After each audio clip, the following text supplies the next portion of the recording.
And how many times have you watched the play where you ran into left field and became a second left? A couple definitely. I've had it sent to me a bunch of times, but obviously seen it, and yeah, I can't stop thinking about what was going through my head. It felt like it was going in slow motion, but obviously didn't look like that. So it's awesome. Is that the best play you've ever made? Not in the normal shortstop position? Probably. I actually made one, at my old school against Mitch Daly at his old school that was almost exactly like that. It's kind of weird, but, yeah, those two might be top two. Can I interject for a second? Grant won't mind me saying this, but he and I were texting the other night when the play was #1 on SportsCenter. I was like, how many times in your life do you have such a good game that I can legitimately say which play was the one that they put the highlight on? How cool was it though to see it #1 on It's pretty cool. Yeah, it was awesome. Fortunately, my family was here, so we got to watch it on TV together, so it was a special moment. It's something, as a kid, I used to watch Top 10 like probably everybody else, and it was a highlight of my day all the time, so, just living that out is pretty cool. How often does your family get up here from Albuquerque and get to watch it? A good bit, fortunately. Yeah, they've been up here a couple times. They are coming this weekend again. Actually, they're bouncing back, so I'm grateful for that. And I know they had some troubles getting home, but they're turning right back around on Friday and coming back out here, so it'll be awesome. Brad, you mentioned Mitch, who of course filled in for you when you were hurt, but describe him as a third baseman, as a teammate, as a guy who knows about playing infield. What has he added to your infield, having another shortstop essentially at third base, and you're all being able to communicate and things like that? Yeah, 100%. He's definitely another shortstop, just like Petey. And I know he's played all three positions, second base, shortstop, and third base in his career, and he's succeeded at all three. But just have the confidence with him over there is awesome, and I think he complements our infield so well. I said it before, I think we have the best infield in the country, and he's a huge piece of that. I was going to say, you guys have that rep now. Clearly that means a lot to you, doesn't it? That reputation is the best in the country. Yeah, of course. We all pride ourselves on defense a lot. I remember Petey the other night saying that he even thinks he's a defense-first player, and for him to say that's pretty impressive. But yeah, I think we have a solid defense, and I think other people think that too. Coach Mangio was just talking about how important Ryan Hagenow is to everything you guys do in the dugout and leadership. Just as a teammate, what have you seen from him since you got here? Yeah, he's a vital piece to this team. 4-year guy who's been here since the beginning, who's seen it all, and he's a staple to our team who gels everybody together. And there's a reason he's the dugout captain. Coach Mingione doesn't take that role lightly, and that's a huge piece to our team as well, just the dugout. But yeah, a guy who's been here for 4 years, seen it all, seen the growth of this program, and having success now, I can't be happier for him. Grant, going back to Albuquerque, your two top pitchers are from there. Have you played against, I see it was different high schools. Do you have any battles with them back then, and what do you know about those two guys? Yeah, it's crazy. I don't get to face a lot of New Mexican baseball players, but this weekend will be cool. But yeah, we're good friends. Me, Aiden, and Jacob are all great friends, and it'll be cool. I know they're really good. I faced them a couple times in high school. I know they've grown a lot since then and gotten a lot better, so they're having success this year, and yeah, it'll be fun. The attitude and the outlook you have right now compared to right now a year ago, being at home instead of going to LSU, Yeah. to maybe being the favorite when last year you guys were not. Yeah. Last year looking up at who we were about to play was tough, but this year, just going through it a second time, there's definitely a calming feeling to that, and also confidence. Having it at home is huge too with our fans. How they've been supporting us lately, and all year has been incredible. I think we definitely have the advantage on that. But yeah, just the work that it took all year to get into this moment. Nothing's going to change, and having it at home will be awesome. Everybody knows that among your myriad of injuries, you've been dealing with a foot injury. It doesn't look, in terms of the way you're running, like it's bothered you that much. Has it affected you on defense or offense? It's definitely feeling better. The adrenaline of the moments that we're in this time of year definitely help a lot. But yeah, no, I'm feeling good, and probably the best I've felt in a long time. Wow. Yeah.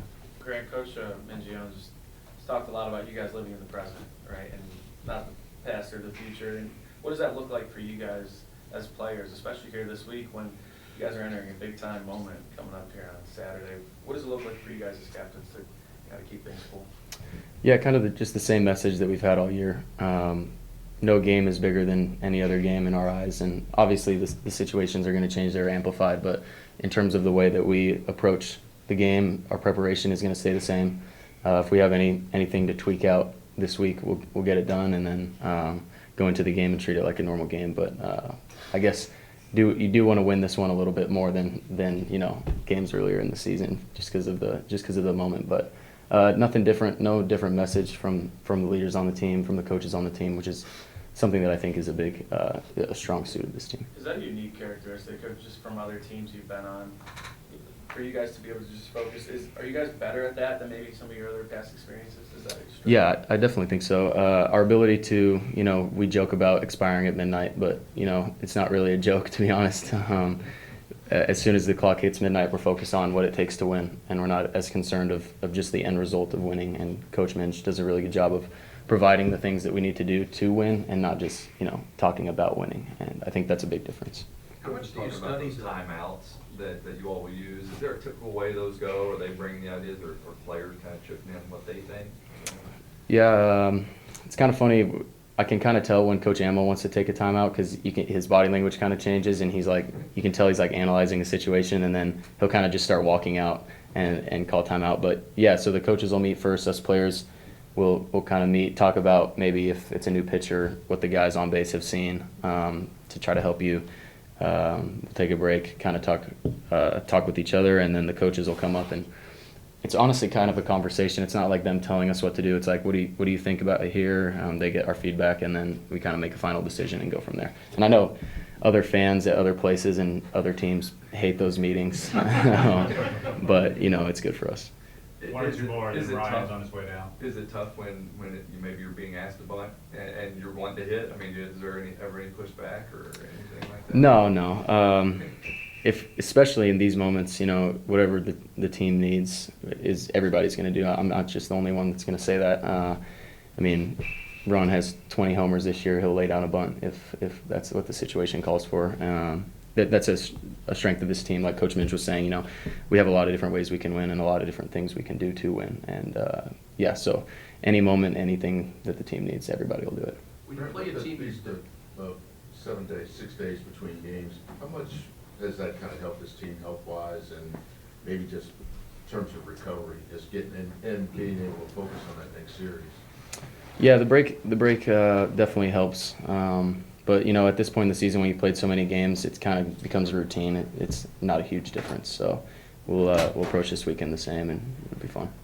When you've never played a team before, how do you study their pitchers, their tendencies? How much video do you have to go through in a short window? Yeah, so our coaching staff, I don't think anybody watches more video than they do. I've been around it a lot more this year, and the amount of preparation that they put into each game and each opponent, I've never seen another coaching staff do as much. So, it kind of takes a lot of pressure off us as players, just putting our confidence in them and trusting what they see. We don't watch a ton of video ourselves. It'll just be maybe a day before the game or just right before the game. But all week we're kind of talking about what our approach will be off the different pitchers. But we're putting a lot of our trust in them, and just how the season's gone, we can be confident in that. And Nick has talked more than once in settings like this about the Kennesaw weekend. Looking back, what was going on with your team then compared to now? Yeah, that's a good question. I think obviously we had some injuries. We had a lot of things going differently, and I think it was just a mindset shift. We didn't have the dugout as involved. We didn't really have our true identity as a team yet. And I think Coach Minge and the coaching staff kind of identified that and challenged us in different ways and kind of morphed into what we are now. And, without that weekend, though we did lose, I don't think we'd be in this situation. I was going to say, looking back, can you believe that it unfolded that way? Yeah, I'm actually grateful it did. Losing isn't always a bad thing. You can learn from losing, and we have a saying for loss, and it's learning opportunity, stay strong. That's what Coach Minch brings to the team, and I think that's a prime example that weekend. You have a lot of sayings. Yeah, we do. Yeah, we do. They help. They do help. I do like them. we've talked a lot about you being the dugout captain. How much does that mean to you that Nick has that confidence in you to run the dugout? Yeah, it means a lot because it's kind of funny, but I think it's more than just obviously the dugout captain. I think it's somebody that can just kind of keep the vibes good in the dugout, and being that person that others can rely on means a lot to me. So are you the guy that kind of comes up with everything, or do you kind of go off of your teammates, or how does that work? It's definitely collective. Guys will be coming up to me laughing because they have this crazy idea, and I'm kind of like the veto or like the yeah, let's go. So there's definitely been some things that I can't say on here for some ideas from some of the guys, but yeah, it's a lot of fun. Ryan, I remember the first pregame meeting of the year down in Spartanburg, and Nick was talking about dugout energy, and he looked right at you and said basically something like, "Are you ready to go again?" Had that been your plan all along? You wanted to do it again this year? Yeah, absolutely, because I think it's just harder when you're younger to run the dugout, obviously, because trying to get older guys to listen to you is difficult. But now that I'm older and I've been here for 4 years, I feel like guys trust and believe in what I say and don't just shrug it off and get annoyed. So it's been pretty cool to see how much everybody's bought into what we do. How do you feel when you have to go down to the bullpen and get ready and you have to hoist the mantle on somebody else? Is it like a big decision for you?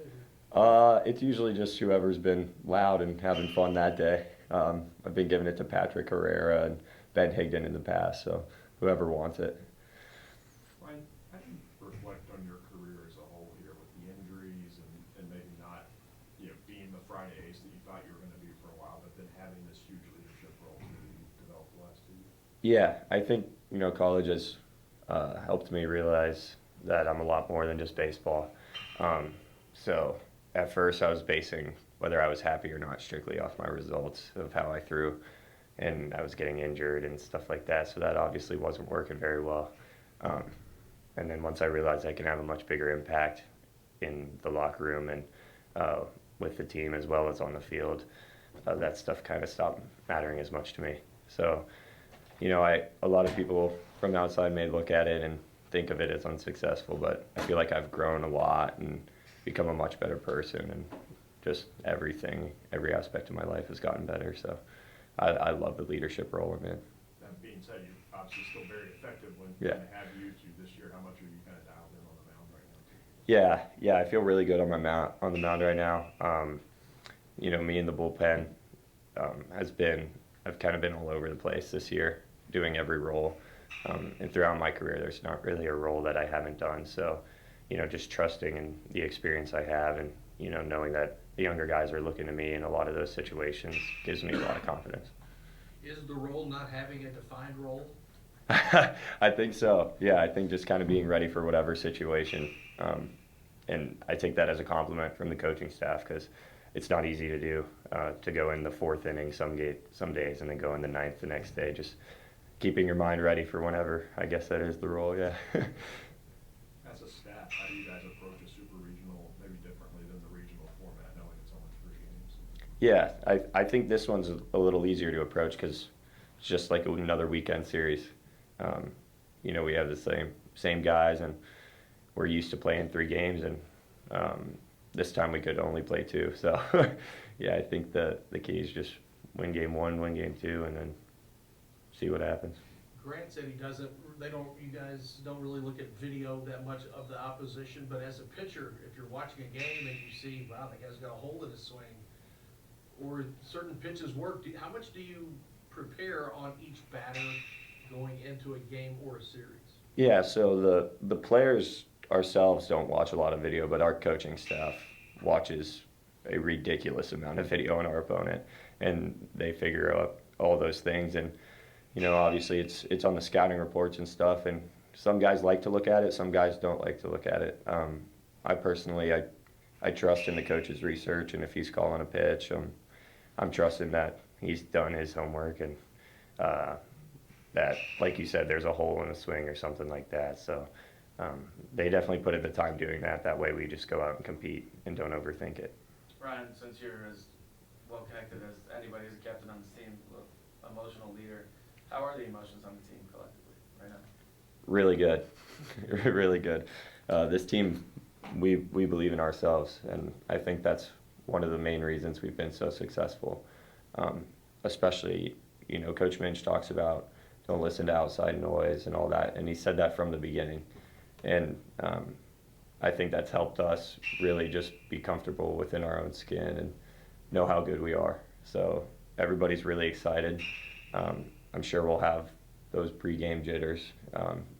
It's hard not to when you got 10,000 people or whatever playing there for you. So yeah, but we're all really excited and really confident. Yeah, obviously it's, you guys haven't won one of these yet. Once you get the games started, then it's just another game. But what do you feel like it takes to win one of these? Yeah, so that's something we'll discuss in the scouting report. But I do really think it's just really important to realize the game's the exact same. It means more on paper, but if we do what we've been doing all year, then we should be able to win. So it's just important with what we do and not being too consumed in everything outside of the game. The game doesn't change at all. So just remembering that will be huge for us. We've talked a lot about how Oregon State's similar to you guys, do whatever it takes, bunt, steal. How do you approach the game different when you're playing teams like this? I'd say not really for me. I'm just up there trying to throw the pitch where it's called, but it's definitely in the back of our mind with our positioning on the field, whether we have to pull our third baseman in a little bit for the threat of the bunt and stuff, things like that. But we'll definitely hammer home in practice throughout the week, whether it's a pitcher being quick to the plate so they can't steal on us, just things like that. The little things definitely change a little bit. But Ryan, you know that runs are precious. Right. The further you go into the postseason, what does it mean to a pitcher to see his teammates go out there and maybe manufacture a run, a walk, a steal, bunt, whatever it may take to just get you a run? yeah, that means a lot because it just never feels like we're out of it, ever. And that gives pitchers a lot of confidence because even if you do struggle a little bit, they're going to pick you up. And that's been one of the most important things for this team is just our trust in each other. I know if I struggle a little bit, the next arm who comes out of the bullpen is going to pick me up, and then the offense is going to pick me up, and we'll probably win. So, it's kind of been like that all year, and it's super important. What was the chatter in the locker room when you saw that 9 p.m. start on Sunday? Well, I kind of saw it coming. I know we were playing a West Coast team, so it's all about the money and TV time. I think it's going to be really cool, though. I think it's going to be cool. Ryan, obviously, you guys are in the middle of making something special happen, but do you guys kind of recognize the moment as you guys are going through it, just realizing like, okay, this is at home, right? And home field advantage, you guys always want it. In pro sports, we've seen the last month or so that home court, home field, home ice hasn't really mattered, but in college it means so much. So do you guys feel that this weekend, and are you going to feel it coming up? Yeah, absolutely. But like you said, it's kind of one of those things where once the first pitch is thrown, that kind of goes away. But me and my roommates, I live with Nolan, Ryan Nicholson, and Evan Byers, and we'll just be sitting on the couch after the regional win, and we're like, wow, that was really cool. And then we started talking about this week, and we're like, oh, this is going to be really cool. So, we're super pumped, and we recognize how lucky we are and how cool this is, and that it's not just a every year thing or hasn't been in the past. So, yeah, we know it's a big deal, but that's part of what makes the work throughout the week so important. Even though it was on the road last year, what can you learn from last year and being in the Super Regional that you bring to this year's Super Regional? Yeah, luckily, I think we played in the toughest environment in the country last year. So, and against someone who's thrown in the major leagues right now. So I don't know what better experience we could have. What could prepare us better than playing that last year? I think just having the confidence and having our crowd behind us and not facing false schemes. No, but I think just having a bunch of veterans that experience that and pretty much going from the hardest situation possible to earning a right to do it at home, I think is pretty cool. So. You were talking earlier about your career, ups and downs, but in that window, you've seen this program go from the valley, you know, to as good as it's ever been. What has that been like for you emotionally to be a part of that as a four-year guy, as a leader, bringing a lot of guys with you? Yeah. I mean, Coach Minge, during our team meeting at the beginning of the year, he always talks about how we have our life and our expectations, and we just expect it to go like this. And reality's always, you know, up, down, up, down, up, down. So after he told us that, and after 4 years, I could not believe in something more now. Like, it's super true. Each year, though, we found a way to get the team morale better and better and better and better. And my freshman year, there were things that made us really happy. Like whenever we made it to Hoover, we were pumped up for each other because we got to play more, and you know, the goals just slowly became more believable. We started to get guys to completely buy in to what we were doing, and with Coach Minge, I think it's really just about if you buy into what he wants to do and what Coach Rozelle and the other coaches have in mind, then you're going to be really good. We have a group of guys that has bought in, and I think that's why we've been so successful.